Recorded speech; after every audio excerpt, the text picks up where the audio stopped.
여러분 사탕꽃은 우리 아이들이 만들었다고 제가 말씀드렸나요? 네, 아이들이 정성껏 만든 겁니다.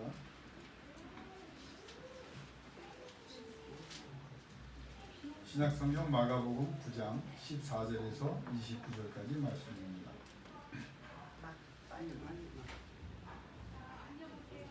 우리 천천히 같이 받들어 봉독합니다. 이에 그들이 제자들에게 와서 보니 큰 무리가 그들을 둘러싸고 서기관들이 그들과 더불어 변론하고 있더라. 온 무리가 곧 예수를 보고 매우 놀라며 달려와 문안하거늘 예수께서 물으시되 너희가 무엇을 그들과 변론하느냐? 우리 중에 하나가 대답하되 선생님, 말 못하게 귀신이 들린 내 아들을 선생님께 데려가느냐이다. 귀신이 어디서든지 그를 잡으면 거꾸러져 고통을 흘리며 이를 갈며 그리고 파리에 치는지라. 내가 선생님의 제자들에게 내쫓아가라 하였으나 그들이 능히 하지 못하더라. 대답하여 이르시되 믿음이 없는 세대여, 내가 얼마나 너희와 함께 있으며 얼마나 너희에게 참으리요. 그를 내게로 데려오라 하시매 이에 데리고 오니 귀신이 예수를 보고 곧 그 아이로 심히 경련을 일으키게 하는지라. 그가 땅에 엎드려서 부르며 거품을 흘리더라. 예수께서 그 아버지에게 물으시되 언제부터 이렇게 되었느냐 하시니 이르되 어릴 때부터니이다. 귀신이 그를 죽이려고 그가 물에 자주 던졌나이다. 그러나 무엇을 하실 수 있거든 우리를 불쌍히 여기사 도와주옵소서. 예수께서 이르시되 할 수 있거든이 무슨 말이냐? 믿는 자에게는 능히 하지 못할 일이 없느니라 하시니 곧 그 아이의 아버지가 소리를 들려 이르되 내가 믿나이다. 나의 믿음 없는 것을 도와주소서 하더라. 예수께서 무리가 달려와 모이는 것을 보시고 그 더러운 귀신을 꾸짖어 이르시되 말 못하고 못 듣는 귀신아, 내가 네게 명하노니 그 아이에게서 나오고 다시 들어가지 말라 하시매 귀신이 소리 지르며 아이로 심히 경련을 일으키게 하고 나가니 그 아이가 죽은 것 같이 되어 많은 사람이 말하기를 죽었다 하나 예수께서 그 손을 잡아 일으키시니 이에 일어서니라. 집에 들어가시매 제자들이 조용히 묻자오되 우리는 어찌하여 능히 그 귀신을 쫓아내지 못하였나이까. 이르시되 기도 외에 다른 곳으로는 이런 종류가 나갈 수 없느니라 하시니라. 아멘. 여러분, 오늘 이 본문은 아마 교회 다니시는 분들 연수에 따라서 여러 번 읽고 듣고 여러분이 기억하고 있는 말씀이고, 이 말씀이 얼마나 중요한지는 여러분이 아마 어느 정도 인식을 하고 있다고 제가 생각하고 있습니다. 여러분 한번 생각해 보세요. 여러분 자녀들이, 이걸 그냥 귀신 들린 사건이라고 지금 성경에 나와 있지만 아이라고 했죠. 아들이라고 했어요. 여러분이 가장 사랑하는 사람, 또 구체적으로 말하면 여러분이 가장 사랑하는 자녀가 귀신이 들렸는데 어릴 때부터 귀신이 들려서 이렇게 말 못할 고난을 물과 물에 막 던지고 경련을 일으키고 정상적으로 생활 못하게 하는 일을 겪는다면 여러분 그 마음이, 여러분의 마음이 얼마나 아프겠어요. 밥을 먹은 듯 여러분이 그게 뭐 제대로 소화가 되겠어요? 잠을 잔 듯 그게 잠이 오겠어요? 아이가 수시로 그런 일을 많이 당하면서 고통당할 때 여러분의 마음이 참 아플 거예요. 근데 여러분 이거는 제가 성경에 나온 대로 귀신 이야기로만 여러분이 생각하지 마시고 여러분의 자녀들이 악한 세력, 또 세상의 잘못된 부패한 시스템 때문에 겪는 어려움이 있다고 하는 생각이 들어요. 또 조금 더 나가서 여러분의 자녀들이 겪지 않아도 될 환난과 어려움을 겪고 고생하고 있고 고통 가운데 있다고 생각하면 여러분 마음이 편하겠어요? 그런 면에서 이 본문이 여러분에게 중요한 본문이고, 그런 문제를 어떻게 해결할 것인가. 저는 이 어린이 주일을 맞이해서 어린이 이야기를 조금 하고 싶다면, 어린이들에게 여러분이 가장 해줄 수 있는 최고의 선물과 사랑이 무엇이라고 생각하십니까? 기도해 주는 거예요. 기도해줘서 여러분의 기도 때문에 내 자녀들이 겪지 않아도 될 일을 겪지 않고, 고통과 고난과 상처와 아픔과 불이익을 당하고 있다면 여러분의 간절한 기도 때문에 저들의 문제가 해결되도록 여러분이 하나님 앞에 엎드려야죠. 그러면 하나님께서 그렇게 역사합니다.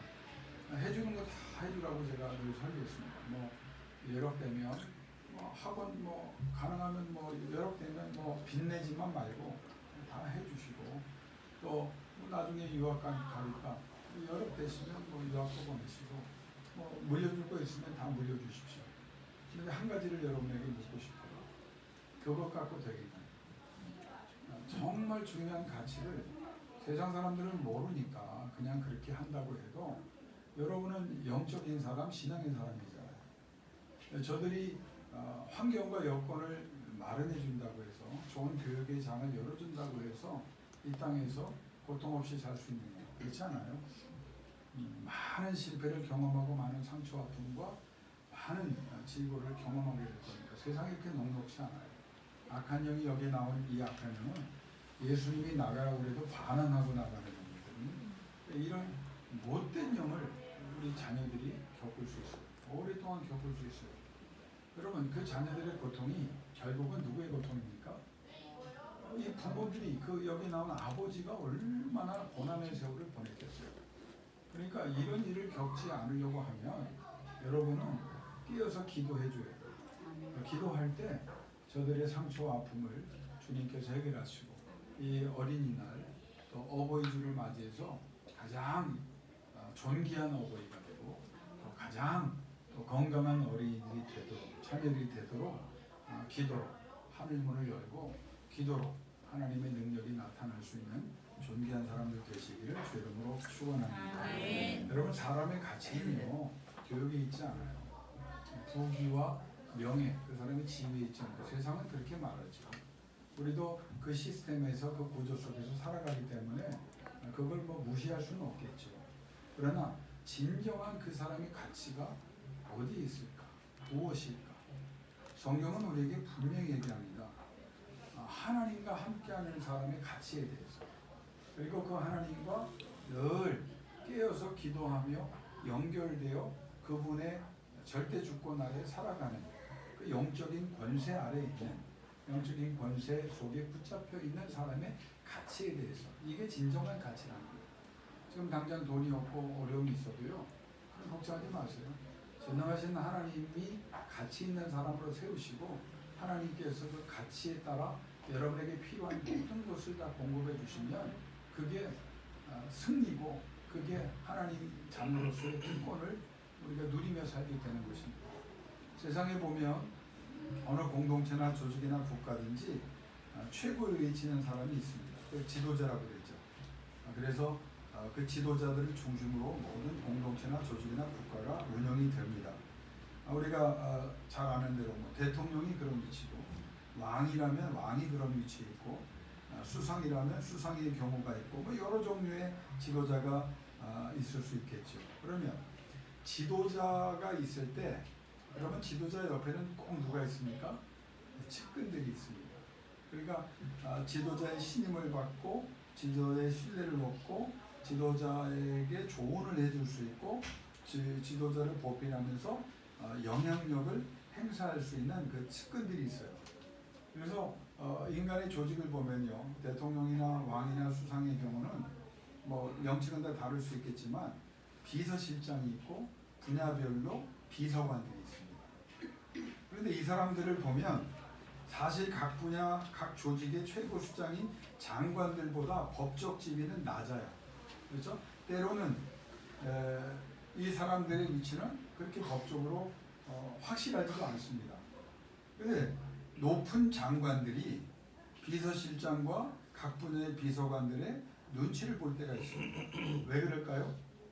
그 사람들이 최고 지도자, 대통령이든 왕이든 수상의 최측근이기 때문입니다.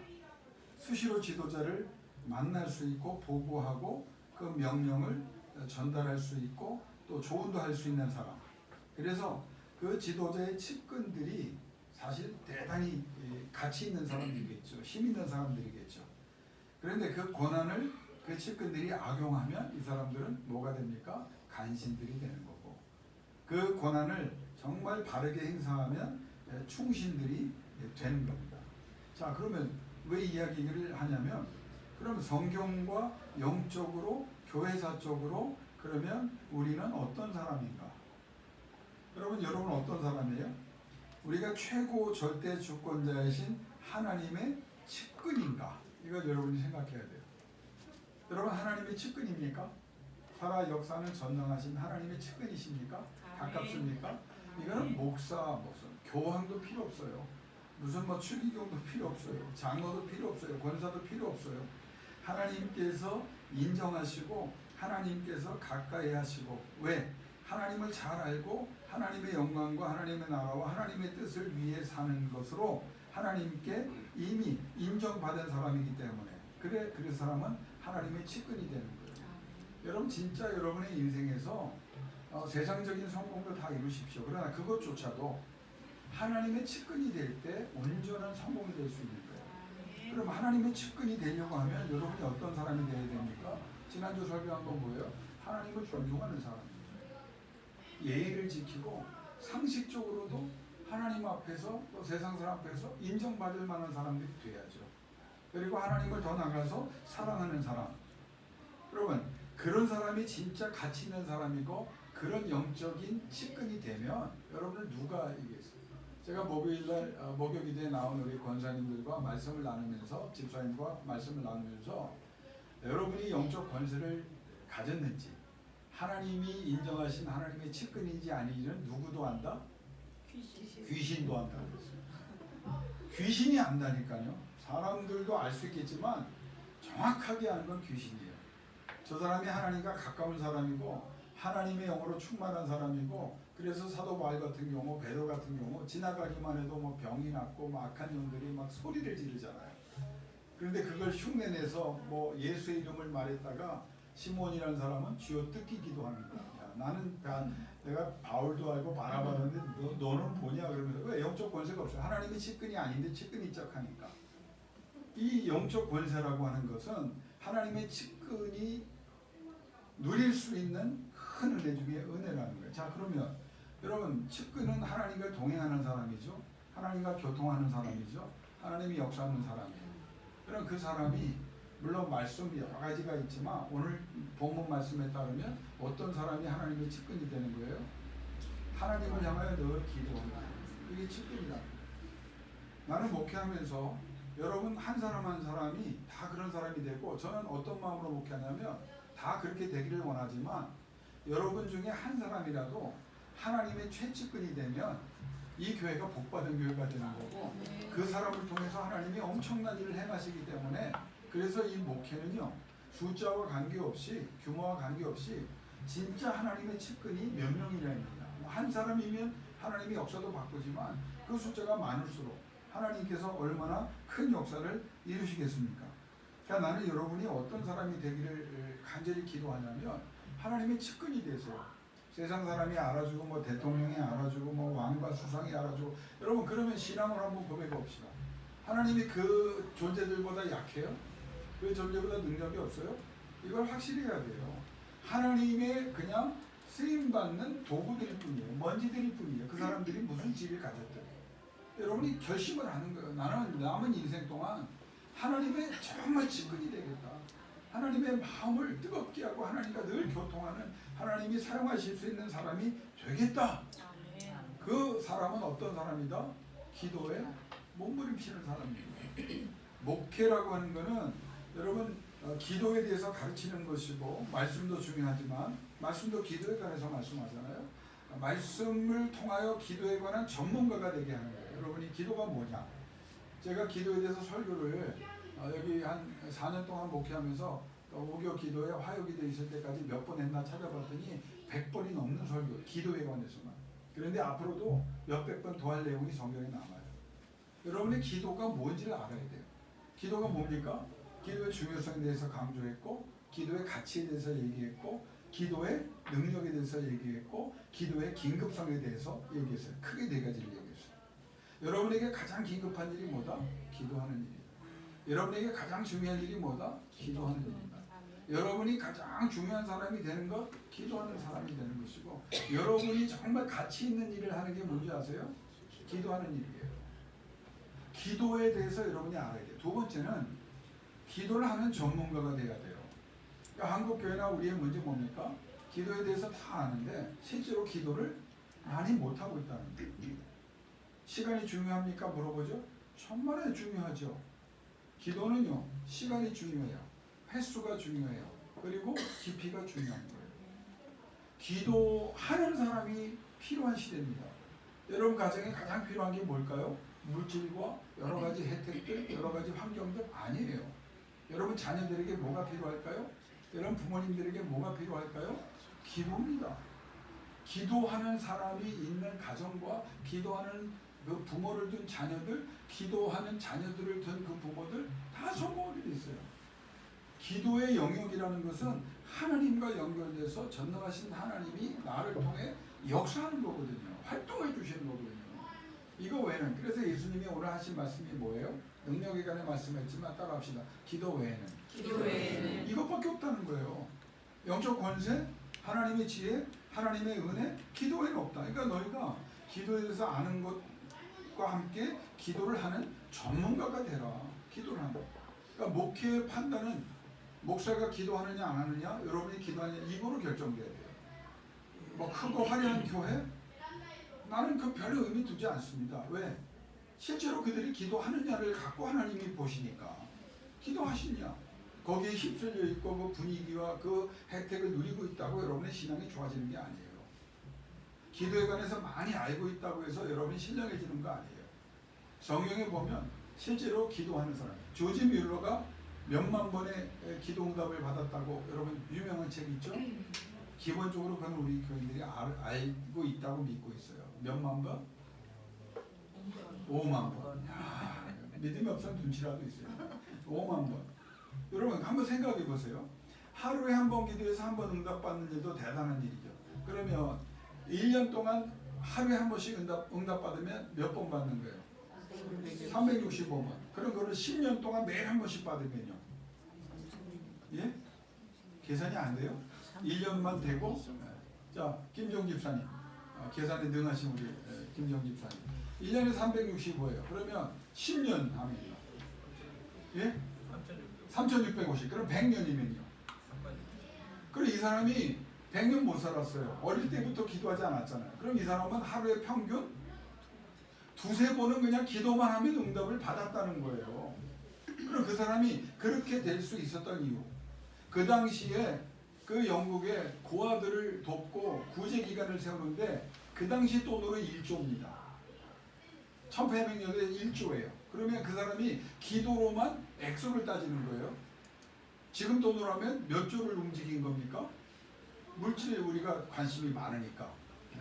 물질 얘기하니까 우리 민지 얼굴이 환해지는데 100조 1000조로 움직였다는 거예요. 그보다 더 움직였다는 거예요.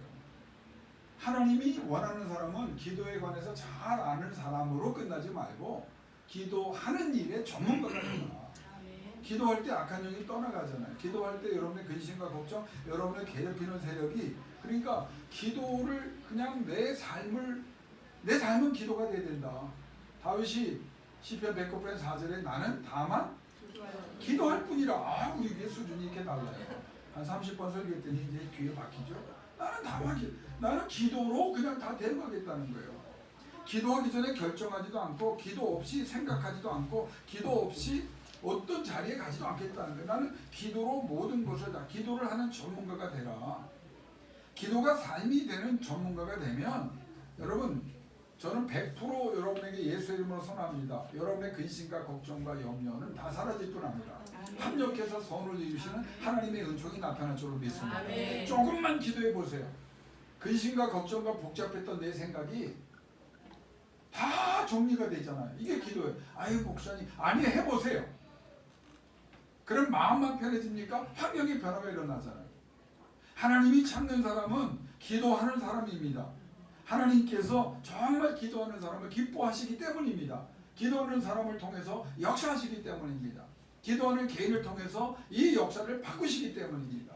기도하는 한 사람을 통해서 교회를 세우시고 기도하는 한 사람을 통해서 자신과 가정을 변화시킨단 말이에요. 근데 실제적으로 한국교회 현재 예수 믿는 사람 중에 얼마나 기도하는 사람이 있느냐, 이건 냉정하게 생각해 봐야 돼요. 제가 존경하는 정말 승리하는 목표를 했던 어느 목사님이 기도 사역에 관해서 책을 하나 내셨어요. 저는 굉장히 감동적으로 그 책을 마음으로 받았습니다. 목회자에게 쓰는 내용이 있었어요. 목회자의 사역 중에서 중요한 것 몇 가지를 언급하셨는데, 말씀을 선포하는 거다. 목회자는 말씀 얘기해라. 딴 얘기하지 마라. 하나님의 말씀을 하나님과 하나님의 뜻과 하나님의 명령에 대해서 알려라.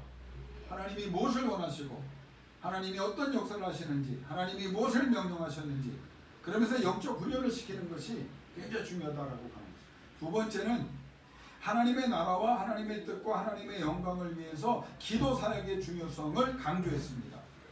목회자는 뭘 많이 해야 된다고요? 말씀 선포 앞에서 기도를 많이 해야 된다는 거예요. 내가 누구를 위해서? 여러분을 위해서 기도를 많이 해야 진짜 목사라는 거예요. 이분이 그걸 가지고 목사가 뭐 했냐고요.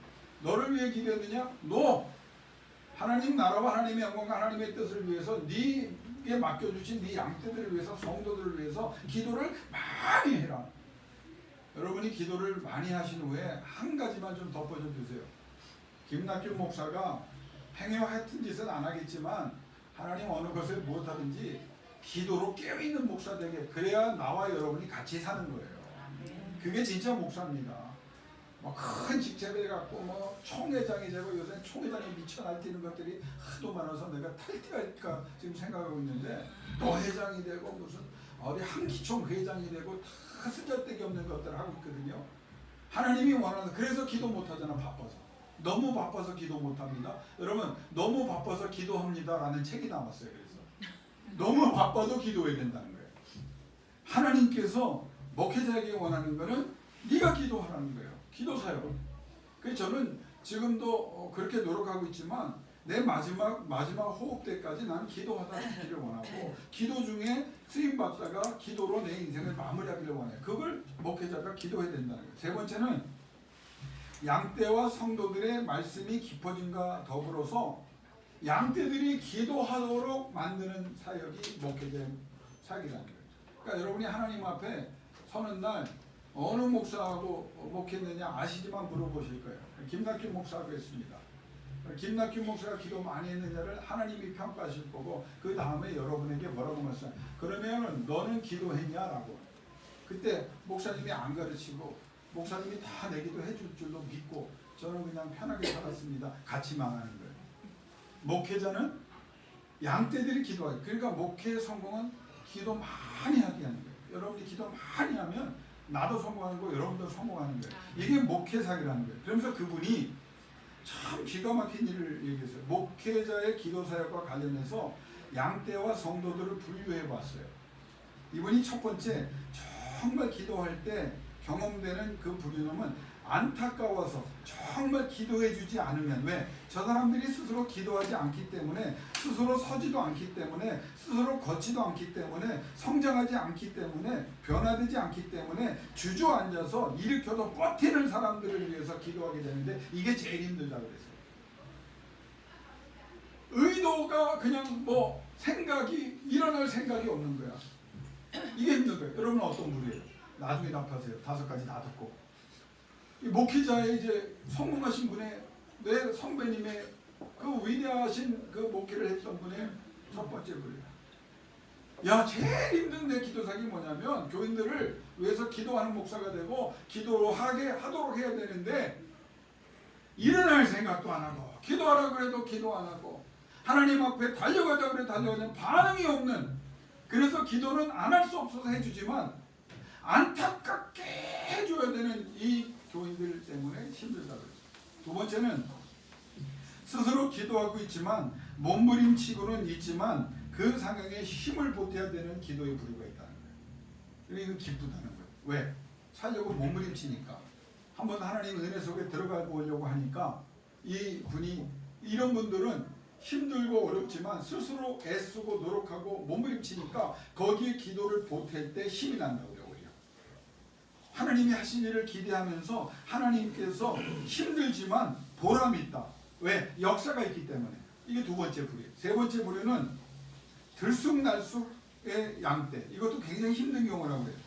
목회자 힘을 빼는 아주 합당한 아주 맞는 들쑥날쑥.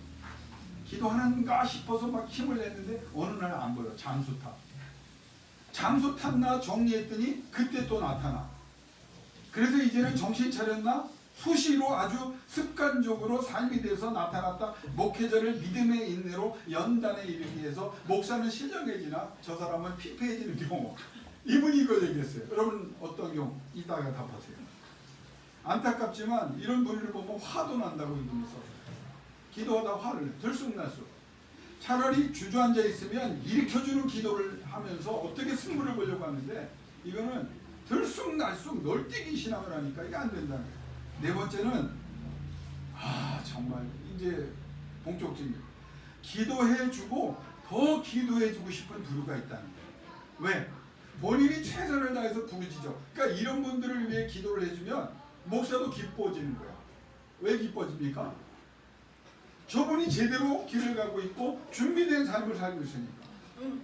김성민 집사님, 김정 집사님 맨 뒤에 앉으셨으니까 앞에 있는 분 다 포함해서 내가 질문하는 거예요. 목사가 두 분을 위해 기도할 때 힘이 나야 돼요? 아니면 화가 나야 돼요? 아니면 적당히 하다 포기해야 돼요? 1번. 또 3번이나 그럴까봐. 1번입니다. 이런 부류가 있다는 거예요. 여러분 정말 목회자가 기도하는 걸 기쁘게 만드는 부류가 있다는 거예요. 왜? 몸부림치니까. 힘들고 어려운데 하나님 앞에 그러니까 이분들을 위해서 기도하면 걱정이 안 된다는 거예요. 현재 상황과 상태에 관계없이. 왜? 이 사람은 하나님의 주권 속에 들어가고 있기 때문에. 하나님과 가까이 가고 있기 때문에. 다섯 번째 최고는 동역자로 기도하는 존재가. 자기의 문제를 넘어서서 하나님의 영광과 하나님의 교회와 목회자를 위해서 다른 성도들을 위해서 기도하는 부류. 이런 사람들을 위해 기도하면 존경스럽다는 거예요. 와, 자기의 필요 때문에 기도하는 것이 아니라 어느 정도만 하는 것이 아니라 목사의 그 수준도 넘어가는 거예요. 거의 선지자의 삶을 사는 거죠. 하나님의 영광을 위해서. 자, 5가지 얘기했어요. 여러분 어떤 부류입니까? 1번 안타까워서 기도해야 되는 부류. 아무것도 안 하니까. 2번 몸부림치고 있기 때문에 힘을 보태줘야 되는 부류. 3번 들쑥날쑥 자기도 왔는지 갔는지 모르는 상태 속에 있는 부류. 4번째 몸부림치고 제대로 길을 걷고 있기 때문에 기도해주는 사람들 목회자도 힘을 내고 기뻐해 줄 수 있는 그런 기도. 이미 그 단계를 다 넘어서서 동역자로 하나님의 사역에 쓰임받고 하나님의 영광을 위해 살아가는 기도자. 여러분은 어디에 계십니까? 한 번도 빠짐없이 동역자가 되고 선지자가 되고 기도로 하나님의 나라 확장하는 일에 쓰임받을 수 있기를 주의 이름으로 축원합니다. 신앙생활 이 정도 하면 그 정도 돼요. 매일 주저앉고 매일 팽개치고 매일 불평하고 매일 원망하고 매일 하나님과 싸우려고 하지 말고 하나님께 붙잡힌 바 돼서 하나님의 영권이 임하여 여러분이 따로 기도하지 않아도 하나님께서 마음껏 사용하실 수 있는 그런 영적 존재가 될 수 있다는 거예요. 될 수 있다는 거예요. 여러분 기도와 관련해서 제가 한 가지 더 얘기하고 싶은 것은 하나님께서 우리를 기도하는 사람으로 성공하고 또 기도하는 사람이 되게 하사 역사를 이루고 싶어서 하시는 그게 뭐냐면 간절하게 하시는 거예요. 여러분 이 본문이 여러 각도에서 이해가 될 수 있거든요. 간절하게 하시는 거예요. 왜 하나님이 우리를 간절한 상황과 상태로 몰아가실까? 신학적으로 보면 우리를 완전히 존귀한 존재로 새롭게 하시는 과정이기 때문에 완전히 새로워요. 그래서 간절해져야 돼요.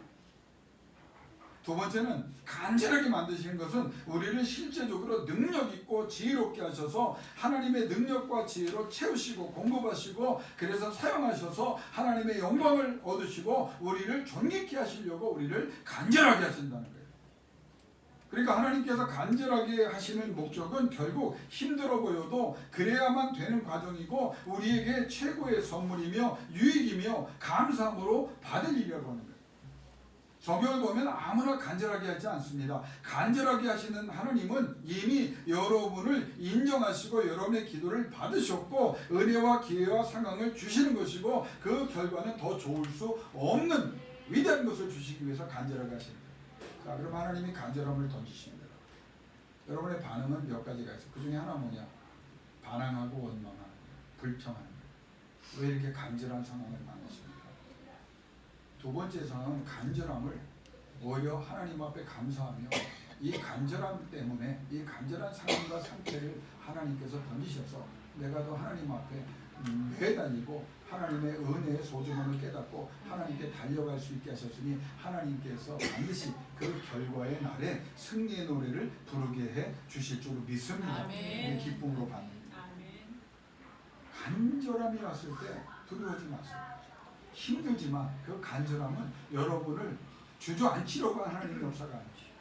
성경을 보면 성령의 역사는요, 우리의 몸을 간절하게 하시고 우리의 감정을 간절하게 하시고 우리의 정신을 간절하게 하시고 우리의 생각을 간절하게 하시고 우리의 영을 간절하게 하시고 우리의 매 순간을 간절하게 하시고 우리의 매 중요한 사건들과 상황으로 간절하게 하십니다. 왜요? 그 간절함을 통해서 하나님은 우리와 더 가까워지기를 원하시고 하나님이 우리를 향해 펴신 손을 우리가 딱꽉 붙잡기를 원하시는 것이고 우리가 하는 것이 아니라 하나님이 하신다고 하는 것을 보여주시고 싶어서. 여러분 선지자들의 상황을 보세요. 이분들이 선지자 된 건 간절한 상황이 간절한 상태가 주어졌기 때문이에요. 초대교회에 성령의 역사가 많이 일어납니다. 이적이 많이 일어납니다. 하나님의 놀라운 일들이 생생하게 일어납니다. 왜요? 간절한 상황과 상태를 주셨는데 저들이 하나님 앞에 목숨 걸고 매어 달렸기 때문입니다. 때로는 간절한 상황 하나님이 주신 기회인데 여러분이 진짜 깨닫고 목숨 걸고 매달리고 있는가 의심될 때가 있어요. 간절한 상황과 상태에 있을 때 여러분이 신경 써야 될 것은 나는 못한다 고백하고 하나님이 해결해 주실 줄로 믿고 하나님을 향하여 남은 힘을 다 쏟아붓는 거, 그게 영적인 간절함이고 그것이 성령이 우리에게 주시는 간절함의 목적입니다. 교회에서의 중요한 사건들 보세요. 간절하게 하실 때 그 간절함으로 하나님 앞에 몸부림쳤던 사람들이 위대한 일을 했습니다. 여러분 한번 여러분의 삶을 신앙생활을 얼마나 어떻게 하시는지 각자 다르겠지만 권사님 맨 앞에 앉으셨으니까 어느 때 하나님이 경험되던가요? 편안할 때 아니면 간절한 상황과 상태에 처해 있을 때 그때 하나님 앞에 매어 달렸던 1번, 2번 해답을 알아요. 우리가 하나님 여러분 죽이지 않아요. 여러분 지어짜서 하나님이 무슨 여러분을 괴롭히면서 하나님이 기쁨을 얻는 그런 이상한 분이 아닙니다. 하나님께서 여러분이 할 만하기 때문에 할 수 있는 사람이 되게 하려고 간절하게 하는 거예요. 매 상황. 우리의 자녀들도 하나님 왜 그렇게 쉬운 길을 아니에요. 큰 목적을 이루기 위해서 간절함으로 몰아가시는 거예요. 그래서 그가 간절하게 응답하고 하나님 앞에 매어달리면 하나님이 뭐라고 말합니까? 그래 내가 해줄게. 여러분 결론을 제가 내릴게요. 오늘 이미 또 다음 주에 또 설교하면 되니까. 예수님께서 이 귀신 들린 애를 통해서 기도를 강조해 주셨고 믿음이 없는 세대요. 근데 이 아버지가 제자들이 못하니까 예수님께 찾아왔어요. 내가 너를 위해 뭘 해줄 수 있으면 뭘 해줄까? 이렇게 물어보니까 뭐라고 말했습니까? 뭐라도 하실 수 있으면 해주십시오. 다급한 사람이에요. 예수님이 뭐라고 말했냐? 할 수 있거든이 무슨 말이냐? 믿는 자에게는 능히 하지 못할 일이 없느니라. 그러니까 이 본문은 두 가지를 말합니다. 뒤에는 기도에 대해서 얘기하셨고 앞에서는 믿음에 대해서 얘기했습니다. 그럼 여러분 간절한 상황에서 여러분이 이 믿음이 필요한 거예요. 이것만 얘기하고 결론 내릴게요. 어떤 믿음이에요? 주님이 말씀하신 믿음. 예? 어떻게? 간절. 그걸 넘어서서 이제 간절한 상황을 만들었잖아요. 근데 믿음을 얘기하죠. 절대적인 믿음. 그렇죠. 그것도 맞아요. 근데 그 믿음이 뭐냐 이거예요. 예수님 말한 믿음이 뭐냐. 질문에서 나오죠. 뭐라도 하실 수 있거든. 그랬더니 할 수 있거든이 무슨 말이냐. 믿는 자에게 인수보다 믿다. 그럼 그 믿음은 누가 하는 믿음이에요. 누가 역사하게 하는 믿음이에요. 예수 그리스도예요. 예수 그리스도. 하나님이에요. 이 본문을 여러분 이런 각도에서 봐야 돼요. 내가 믿습니다. 그게 아니라 믿음의 내용은 뭐냐면 나는 못합니다. 귀신 못 쫓습니다. 제자도도 못합니다. 어떤 위대한 사람도 똑똑한 사람도 논쟁만 하지 못합니다. 그런데 나는 믿습니다. 라는 그 고백을 하는 거예요. 누가? 예수 그리스도가 내 상처와 아픔과 고난을 내 고통을 주님이 해결해 주시기를 원합니다. 나는 그것을 믿습니다. 이 믿음이 주님 앞에 드려질 수 있기를 주 이름으로 축원합니다. 이 믿음을 원하십니다. 결론 내립시다. 여러분이 할 수 있어요? 못해요. 그래서 나 기도합니다. 그래서 믿음을 나갑니다. 주님이 우리에게 믿음을 첫 번째 강조하면서 네가 못해, 세상이 못해, 바리새인 서기관 내 제자들도 못했어. 이 믿음이 없는 세대야. 내가 해줄 거야. 그런데 와서도 무슨 말을 하느냐. 뭐 할 수 있는 게 있으면 좀 하십시오.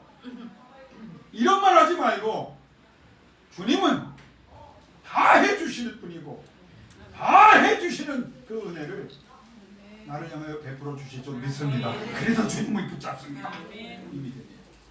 그럼 기도는 뭐예요? 같은 맥락. 기도 외에는 우리가 권능을 받고 능력을 받고 지혜를 얻고 뭐 우리가 재능을 받아서 하는 거예요. 이 기도는 뭐예요?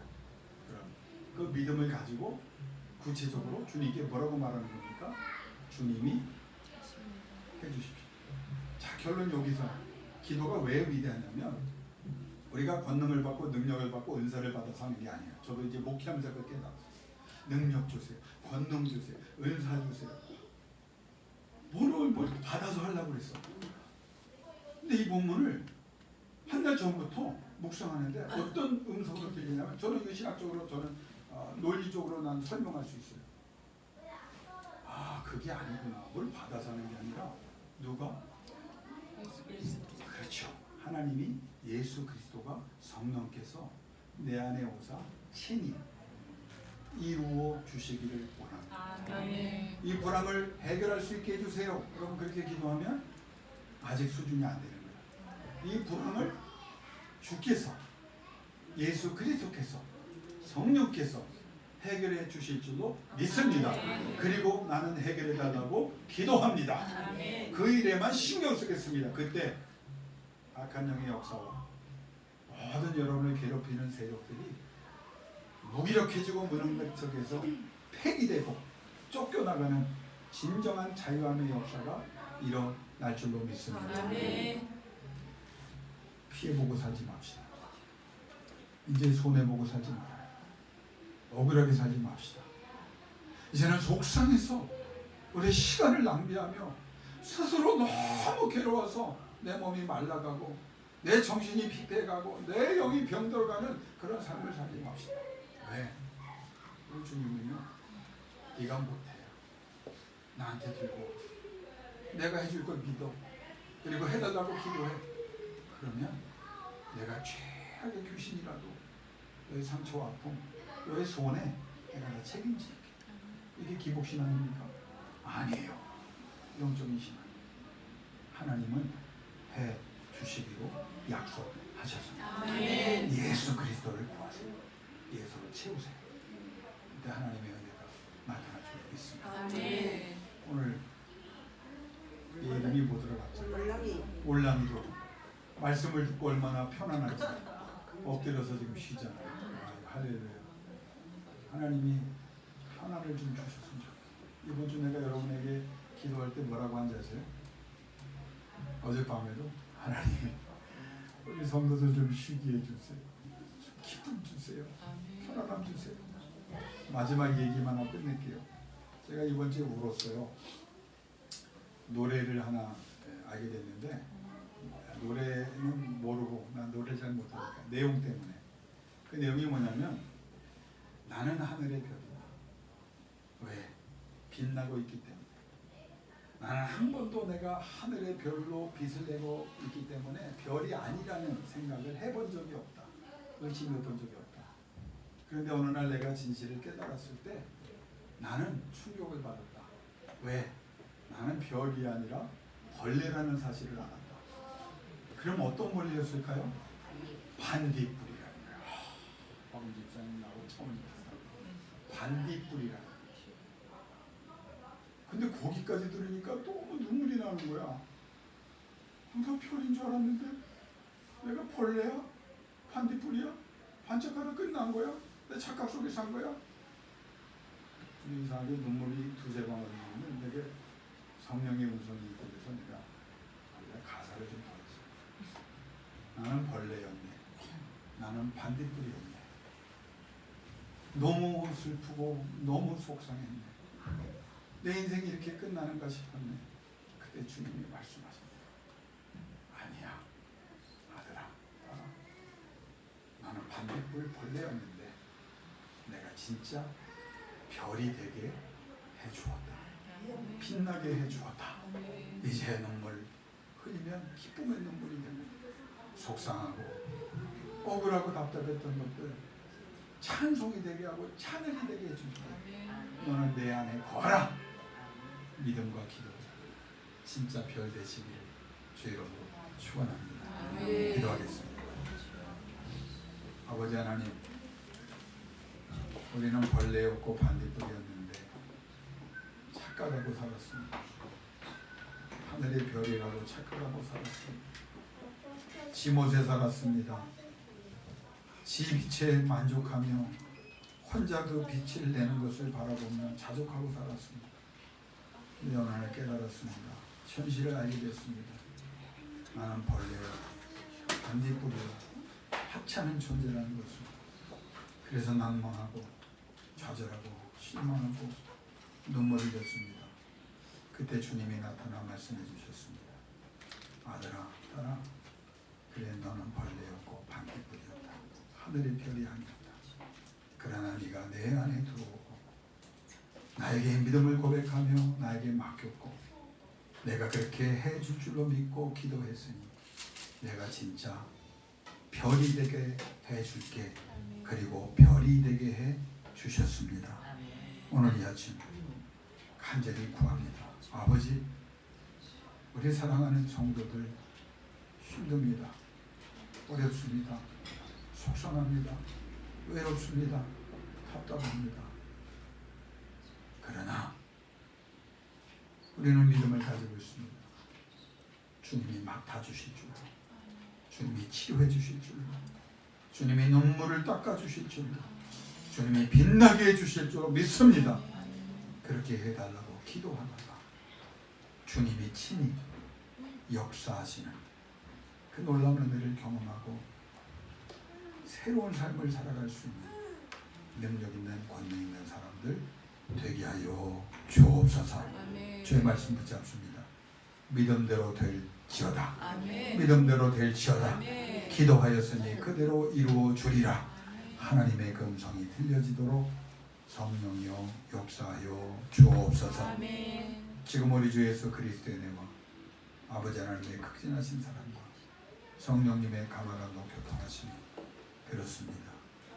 기도하면 되는 것, 믿음으로 맡기면 되는 것이며 하나님이 그렇게 해주실 줄로 믿고 영광을 돌립니다. 결단하는 우리 양떼들 위해 남은 인생 기도로 하나님의 이적을 수없이 나타내리라 소망하며 무릎 꿇는 우리의 동역자들 위해, 그들의 자녀들 위해, 그들의 부모 위해, 이 교회 위해 이제부터 영원히 함께 하시기를 간절히 또 간절히 축원하옵나이다.